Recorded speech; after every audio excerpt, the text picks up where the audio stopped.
E aí galera, aqui é o Liquid e esse é o canal Distro Hopper. E nesse vídeo vamos falar sobre o Nobara Linux, que é um Linux que o pessoal me indicou aí já tem alguns meses para eu fazer review. Eu não vi, perdi o hype, mas vamos ver ela agora. O lance é o seguinte, o Nobara é uma distro baseada no Fedora, raríssimo, isso é muito raro, e ele vem para resolver problemas que o Fedora não resolve, né? O Fedora, a gente bem sabe que ele tem uma filosofia totalmente open source, digamos assim. Eles não gastam energia desenvolvendo soluções para soluções proprietárias, tá? Então, se você precisa de uma integração de seu software proprietário com Fedora, espera sentado, porque em pé cansa. Beleza? O lance dos caras é o seguinte: é promover o software livre, divulgar o software livre e dar apoio ao software livre. Se eles tiverem que escolher entre dar um suporte ao software livre e dar suporte a um software proprietário, não tenha dúvidas, eles vão ficar com o software livre. Isso é muito bom, porque faz, de certa forma, com que o Fedora toque o estandarte do software livre pelo mundo, que as pessoas, alguns desenvolvedores se sentem mais confortáveis em contribuir com o sistema desse jeito. Conheço muita gente, por exemplo, que não usa software proprietário, a não ser que seja extremamente necessário, e que elas preferem até mesmo abrir mão de certas funcionalidades para rodar no software livre. Eu sou uma delas, na medida do possível, eu sempre tento usar o software livre, e só em último caso que eu vou para o software proprietário, tá? Eu não gosto muito dessa coisa de ficar usando software proprietário, principalmente quando em soluções, né? Em soluções minhas. Então, tipo, como eu não quero dizer solução, é tipo projeto mesmo, né? Então, tipo, num projeto, se eu tiver envolvido, provavelmente eu vou fazer de tudo para não ter software proprietário envolvido. A não ser que a decisão não esteja nas minhas mãos, provavelmente eu vou usar a versão open source, porque esse sou eu sou assim. Tá? Esse é um problema do Fedora. O Fedora ele afasta muitos usuários justamente porque após a instalação normal, se o usuário não tem o hardware correto, ele vai gastar um tempão fazendo configurações. Eu sou um usuário Linux há mais de 20 anos. Para mim é natural eu escolher um hardware apropriado para rodar Linux. Né? Eu não escolho hardware que não é compatível com Linux. Eu não compro hardware que não é compatível com Linux para não ter dor de cabeça. Muita gente pergunta, nossa, mas como é que você consegue usar Linux há 20 anos? Cara, porque eu sempre escolhi o hardware, né? É uma escolha. Você escolhe o hardware que você tem, né? O notebook, os notebooks atrapalham muito nesse sentido, porque o notebook você compra um pacote fechado, você não sabe que tem nem, muitas vezes. Então, antigamente era um inferno. Você comprava um notebook, você não sabia se o Wi-Fi ia funcionar, se o som ia funcionar e não tem como trocar, né? Eu mesmo cheguei a comprar um notebook que o som não funcionava no Linux. Eu comprei uma placa de som USB para usar. Eu tenho ela aqui até hoje. Ou tinha. Olha que bonito esse gaveteiro que eu imprimi na impressora 3D. É um gaveteiro de 1000 desas. Ó, tá aqui, ó. Isso aqui é uma placa de som USB. Funciona, viu? Funciona bem. Ela tem um pouco de ruído, a construção dela não é tão boa, mas ela funciona com qualquer distribuição Linux, qualquer situação. BSD também. Então, é isso, gente. Quando você vai quando você vai instalar Linux, primeira decisão, primeira situação que você tem que prestar atenção. É isso, a escolha do hardware. A escolha do hardware é importante. E eu lembro também nessa época, provavelmente eu tenho aqui também. Não, tá, deve estar na gaveta que sumiu. Ah, não, tá aqui, ó. Wireless, USB. Em situações onde você tem um Linux, ou quando você tem um hardware que não é reconhecido pelo seu Linux, né? E isso era muito comum ali em meados dos anos 2000. Hoje em dia, não, nem tanto, tá? Então vamos ver aqui no Bara. Pelo que eu entendi é o seguinte, ele tem um kernel que é cheio de patches de funcionalidade, tá? Não é patch de segurança. Eu já perdi a página de novo aqui. Então é o seguinte, o Nobara, ele é um Linux com várias modificações no kernel, tá? Ele também tem vários patches no kernel, principalmente coisas relacionadas a desempenho, o que favorece muitos jogos, compatibilidade com determinados hardware, placa de vídeo, enfim. São coisas que geralmente o Fedora deixa de lado, porque não faz parte do escopo do projeto, o pessoal do Nobara aplicou. O Nobara, pelo que eu li aqui, ele me lembra muito o Arch Linux em termos de funcionalidades. Obviamente a gente não vai conseguir mostrar tudo aqui, mas vamos ver. Ó, já apareceu aqui para eu atualizar no meio da instalação. Que coisa, não? Então aqui, ó. Instalador Anaconda, né? Da Edguerra. Vamos ver se o Anaconda tem alguma mudança. Não, acho que o Anaconda continua a mesma coisa. A gente escolhe o disco. Esse contraste escuro tá estranho, cara. Mas beleza. Meio lento, hein? Travou? Nossa, ele demorou. Eu não lembro de ter visto isso, não. Ah, acho que eu não fiz review do Fedora. Faz tempo que eu não faço review, né, velho? Beleza, deixa eu avançar aí. Isso é uma coisa que é interessante, né? A gente tem sempre que prestar atenção que os instaladores não são feitos para pessoas comuns, né? Eles não são feitos para quem, eles deveriam ser feitos para quem não está familiarizado com a instalação, né? Que pensa comigo, Ninguém instala o sistema operacional toda semana. A gente só instala o sistema operacional uma vez a cada muitos meses. Então você tem um instalador que é intuitivo é muito importante, né? Porque nem todo mundo está acostumado, ou tem que ser obrigado a se acostumar com esse tipo de loucura. Enfim, bom, como eu estava dizendo, nessa coisa de compra de hardware, você tem que escolher o hardware que você vai fazer, não é muito diferente de escolher o hardware de um Hackintosh, né? Aliás, essa fica aí a minha crítica, né? Eu vejo muita gente que gasta um tempão e um monte de energia para montar um Hackintosh, mas na hora de montar um Linux, o cara pega qualquer hardware que ele acha na rua e bota lá para funcionar. Não vai funcionar, gente. E muitas vezes a experiência é ruim. Tem alguns brothers meu, né, que é um cara que luta contra o Linux já tem alguns bons 15 anos, que ele sempre tá ali quase usando o Linux, mas tá sempre xingando o Linux, mas ele não abre mão de ter placa de vídeo da NVIDIA. Ele não abre mão. Ele não abre mão de ter determinado tipo de chipset acessível. Então, fica difícil, porque dificilmente você vai ter suporte total enquanto a NVIDIA não colocar o código-fonte dela no upstream do kernel, como a AMD fez, né? A diferença entre a NVIDIA e a AMD, pelo menos era assim, não sei se mudou. O código-fonte da AMD está no kernel. Eles fazem modificações a partir desse código que complementam esse código livre e tem o seu driver proprietário, que é justamente para as placas de vídeo profissionais, certo? Então, assim, primeiro é implementado no kernel do Linux, depois é modificado e usado comercialmente. A NVIDIA não. A NVIDIA não libera o código-fonte e é isso, velho. Se a NVIDIA decidir que o Linux não é um sistema que ela quer dar suporte, acaba o NVIDIA no Linux. E não tenha dúvidas quanto a isso. Muita gente simplesmente vai abandonar o Linux junto. Eu tô adotando essa política mais purista já tem uns bons 20 anos aí, onde eu sempre presto atenção em que hardware que eu quero ter. Se o meu objetivo na máquina é rodar Linux, dificilmente eu vou usar uma placa de vídeo da NVIDIA. Eu já tive muita NVIDIA quando a AMD não prestava. Mas isso mudou, faz uns bons 10 anos, acho que desde 2009 para cá, o suporte AMD no Linux ficou muito melhor, muito superior do que o da NVIDIA em vários pontos, né? Então tem que prestar atenção nessas coisas, né? Não adianta nada você ficar aí panguando. O lance também é o seguinte, essa é uma coisa que tem que prestar atenção. A única certeza que você tem na sua vida é que os formatos livres vão continuar sendo livres. Essa é a única certeza. Então, o Fedora, o primeiro choque que eu tive quando lançou o Fedora, eu usei o Fedora 1, tá? O Fedora Core 1, eu já era usuário. Foi a falta de suporte a codecs multimídia. Não tinha. Enquanto no Red Hat Linux tinha algum suporte, o Fedora ele já começou sem dar nenhum suporte a nenhum codec que não fosse livre. Então, era o famoso Linux que não tinha MP3. Naquela época o MP3 era uma questão, sofria por disputa de patentes, essas coisas. O Fedora, ele simplesmente não tinha suporte e ponto final. E naquela época as pessoas ligavam muito mais para música, para arquivos de música do que hoje em dia, né? Então, pensa comigo, era o apelo que um usuário comum tinha em usar Fedora? Nenhum, porque o cara tinha que instalar o Fedora e correr atrás de codec. Naquela época o vídeo não era tão popular, mas o áudio era muito popular. Cara, não tinha suporte a MP3, só vinha com suporte a OGG. Só que olha que coisa, naquela época, eu já me atentei a isso. Eu peguei a minha coleção de MP3 e converti ela todinha para OGG Varbs. Toda. Porque naquela época o OGG já era melhor que o MP3, né? Se eu não me engano, um OGG de 128 kilobits por segundo tinha a mesma qualidade que um MP3 de 160. E isso não mudou, tá? O MP3 ele tinha uma versão Pro que era mais cara, que era um codec que o proprietário tinha que pagar. Ele tinha uma taxa de compressão melhor, mas nunca foi para frente. O licenciamento era confuso e ninguém nunca usou. E enquanto isso, o OGG era aberto, era só pegar e usar. Muita gente lançou naquela época uns concorrentes do iPod, né? Usando o formato OGG. Então você tinha se eu não me engano, o Real, que era um leitor de MP3, ele tocava OGG, por exemplo. Eu tenho um iPod, né? Ainda tenho. O meu iPod ele rodava Linux também. Dava pra você instalar Linux no iPod. E eu usava meu iPod com Linux rodando o OGG Varbs. Simples assim. E aí eu consegui usar ele fora do iTunes também, né? Que naquela época o suporte ao iTunes era uma questão no Linux também. Você não conseguia. O suporte ao iPod era uma questão no Linux, né? Você não tinha boas bibliotecas para fazer a gestão, enfim. Essa foi uma das coisas, inclusive, que me fez desencanar do iPod, que no Linux ele era muito complicado lidar com as coisas, né? Era mais fácil o iTunes.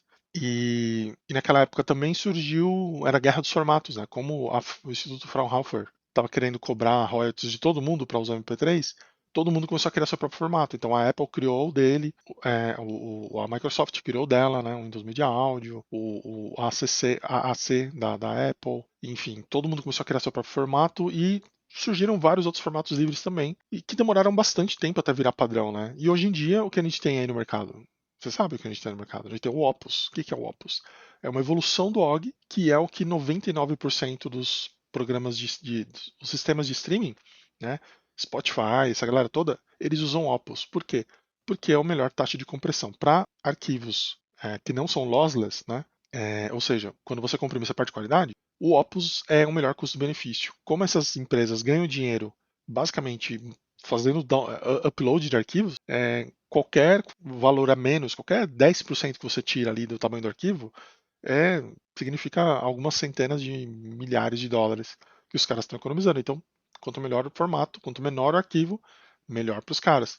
E o Opus se desenvolveu e hoje ele é padrão de fato na indústria. Então, eu aqui em casa, por exemplo, eu não tenho um arquivo MP3. Simples assim. Todas as minhas músicas são no formato Opus. No Android eu tenho players de música que tocam Opus. Ah, mas você não usa Spotify? Não, não uso, vai, desculpa. Não uso. Eu até tenho o YouTube Music, porque eu assino o YouTube Premium, então eu ganho de brinde. Eu tenho acesso ao Amazon Music também, mas eu não uso, porque uma série de motivos que fica para outro vídeo. Outra coisa que é importante, né, ainda no formatos livres, né? Por exemplo, eu ainda consigo abrir um arquivo ODT do OpenOffice de 2005 com o meu mesmo OpenOffice ou LibreOffice que eu tenho aqui. Por quê? Porque é um formato aberto, é um formato da comunidade, é um formato que ele não muda com o tempo. E a única forma de você manter os seus arquivos de forma íntegra é usando formatos abertos. Ai, mas o meu arquivo doc do. Cara, foda-se. Tipo, mano, sério. Não tem como você manter as suas informações seguras se você não usa um formato de mídia seguro. Ou seja, que não vai mudar ou não vai deixar de existir por causa do mercado, sabe?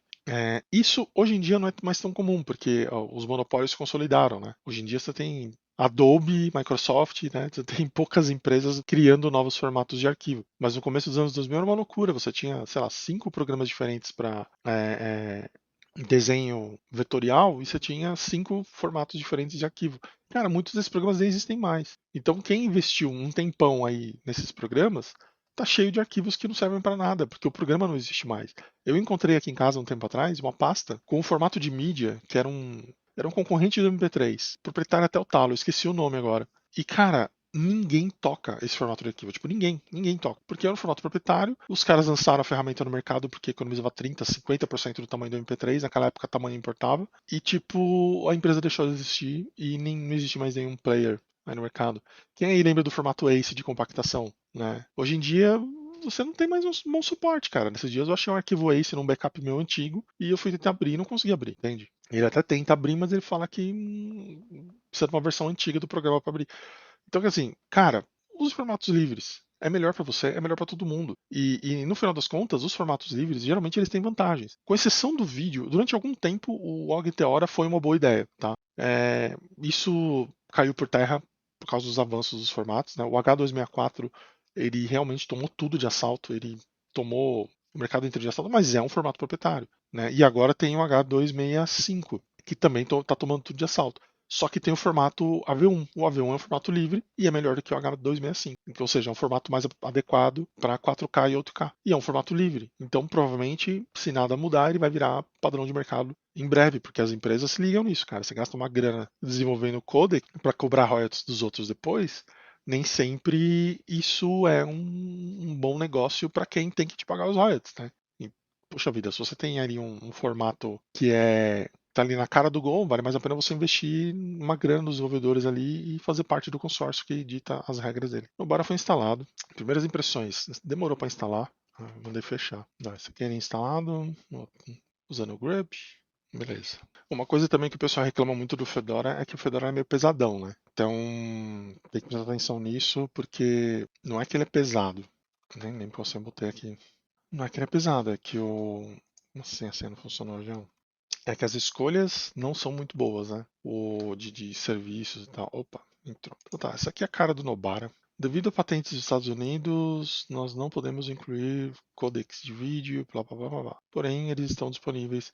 Tá, essa é uma outra treta também. Como o Fedora para evitar todo esse tipo de problema, né? Também, você tem a política do Fedora de não incluir determinados tipos de software, justamente por causa das leis americanas, né? Que eles aceitam patentes de software, né? Isso é um problema. Então, para evitar problemas de patente de software, o Fedora não entrega nada que tem patente, certo? Mas se você quer usar uma distribuição americana provavelmente você vai ter problemas com isso, porque sim, né? Nesse ponto é melhor usar uma distro anárquica. Então tá, então vamos lá. Eu não tinha escolhido língua portuguesa lá? Escolhi, né? Ele não tem tradução, não. Só no sistema. Tá, então é isso. Você não tem opção. Se você quer codex, você vai ter que aceitar isso aqui. Então vou aceitar. Vamos ver o que ele está fazendo. Provavelmente ele deve estar habilitando o RPM Fusion e outros repositórios. Bom, enquanto isso, vamos dar uma olhada aqui nesse welcome. Obrigado por usar no Bara, tá? Isso aqui eu acho tão demodé. Ah, e ele tem uns esqueminhas aqui, ó, umas ajudas. Aqui ele tem umas ajudas. Então, isso aqui é uma coisa que eu sinto falta no Fedora. Em algum momento da história teve um brasileiro que ele desenvolveu uma ferramenta exatamente igual a essa, só que era feita em GTK2, obviamente, onde você tinha etapas de pós-instalação do Fedora. Então você apertava um botão, ele adicionava o RPM Fusion. Você apertava outro botão, ele adicionava não sei o que lá. E assim por diante. Esse projeto acabou, ele morreu. Se eu não me engano, acho que ele chegou a virar uma distro durante algum tempo. Primeiro era só uma ferramenta que você usava no próprio Fedora. Depois ele chegou a virar uma distro, depois morreu de vez. Então você tem aqui, ó, um Update My System, instalação de Media Codecs patenteados, que eu imagino que é isso que ele está fazendo agora. Instalação de driver proprietário da NVIDIA, instalação de driver proprietário da AMD, instalação dos drivers da AMD para uso de GPU, né, para você usar o GPU fazer cálculo, drivers para o seu controle de Xbox funcionar, softwares do Software Center e instalar Web Apps. Software Center deve ser o do Fedora mesmo, imagino. É o do próprio GNOME Fedora. Tá, esse aqui é o...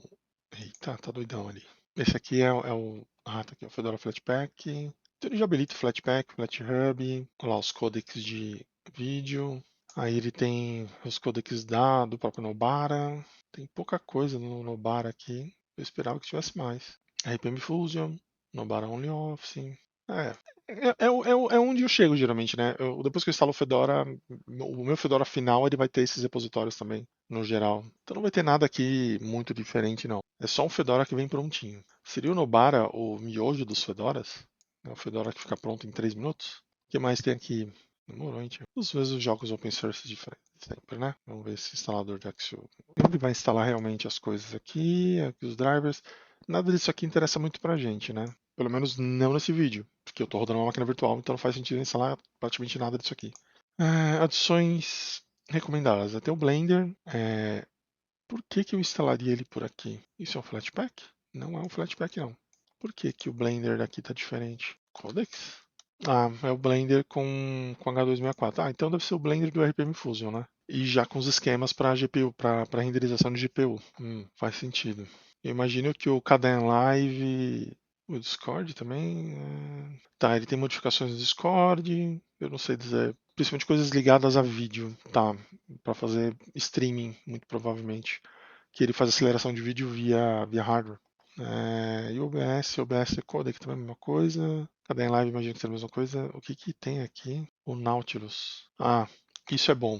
O Nautilus, ele tem uma modificação que quando você começa a digitar uma letra, ele procura na pasta que você está vendo, não no sistema. Então, por exemplo, eu estou aqui, eu quero ver a pasta documentos. Eu aperto o D, ele seleciona o D. Isso aqui não tem mais, cara. Tá vendo? Ó, deixa eu abrir o meu aqui para vocês verem. Ó, esse aqui é o Nautilus do meu Nix. Se eu aperto a letra, eu quero apertar a letra B, ele vai procurar no sistema, cara. Ele começa a trazer coisas que não eram para estar aqui, entende? E não tem opção, não tem como desligar isso. Os caras, através de patches, conseguiram fazer. Já é uma coisa muito boa, né? Botões para navegação do Breadcrumb. Breadcrumb é aqui, não é? Enfim. É isso aqui, ó, que é pra você poder escrever o path. Não, são coisas que, puxa vida, né, velho? O C-Linux, né? Outra coisa que eles mexem também no C-Linux, o C-Linux dele é menos radical e tem um monte de coisa instalada por padrão, né? Cara, mas isso eu admiro, cara. Quando os caras mexem no comportamento padrão de um programa, eu gosto muito, porque é isso. Principalmente o Gnome. O Gnome, ele muda, ele tira funcionalidades. Não dá nem tempo de você ver, cara. E eles tiram por tirar, tá ligado? Que eles têm uma visão do desktop perfeito lá. E se você não concorda com elas, você se sinta livre para usar o Plasma, sabe? É bem essa a filosofia. Então tá, o que mais tem de interessante aqui na lista dele? DNF Fastest Mirror, selecionado. Tem muita mudança de sistema, muita mudança no kernel para ter compatibilidade com hardwares mais exóticos. Suporte a fractional scaling, isso é importante para quem usa monitores com resolução muito alta. auto-update de extensões. É, realmente é uma distribuição. Os caras botaram um investimento aqui, hein, velho. Eles deram uma investida, né? Nem vou falar desse resto aqui, ó. Isso aqui é um Gnome, cara, mas parece um Windows, né? Um Plasma. Mas, ó, porque ele tem umas coisas aqui, ó. Você pode habilitar o modo tiling. Ficou meio bosta, hein? Ah, agora sim. Cara, isso aqui é muito legal. Só que não combina com Gnome, né, velho? Vamos ligar o modo tiling. Tem uma série de regras aqui. Gaps. Ah, dá pra colocar gaps. Tem que habilitar para ter gaps. Não deixa nem mexer nos gaps. É, isso aqui é útil e para quem. Ó, ixi. Ele fica um pouco confuso, né? Mas olha, até que ele funciona bem. É que tem aplicações que realmente não casam com essa filosofia de Tiny, né? É um problema da aplicação, né? O que mais tem aqui? Clipboard History. Isso aqui é um negócio que eu aprendi a gostar, tá? Eu sinto falta disso no Gnome. Quando eu tô no KDE, eu uso mais. O KDE ele guarda o histórico do que você copiou, né? No Ctrl C.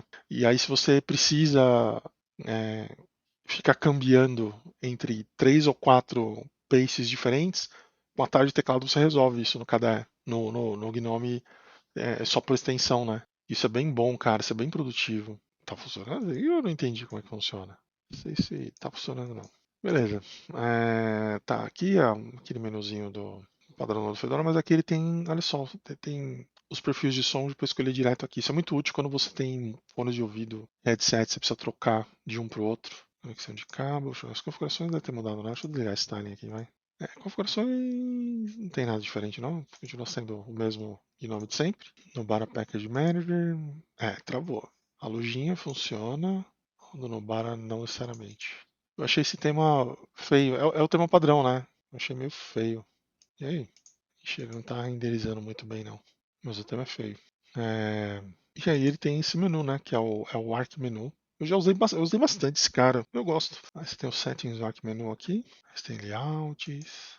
Nossa, tem várias escolhas, inclusive, né, para o seu Arc Menu. Acho que o Arc Menu talvez mereça um vídeo só para ele. Ó, vamos deixar igual ao Windows. Acho que foi, não? Temas. Coisa horrorosa. Ficou igualzinho o Windows, ó. Para quem precisa usar o Windows. Gerenciador de extensões. Vamos ver o que tem de extensão aqui.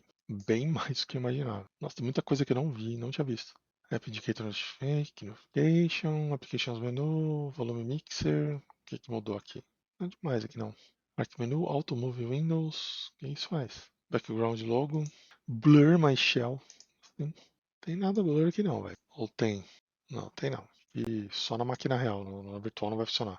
Cafeine, para você seu sistema não dormir. Clipboard History, isso aqui, ó.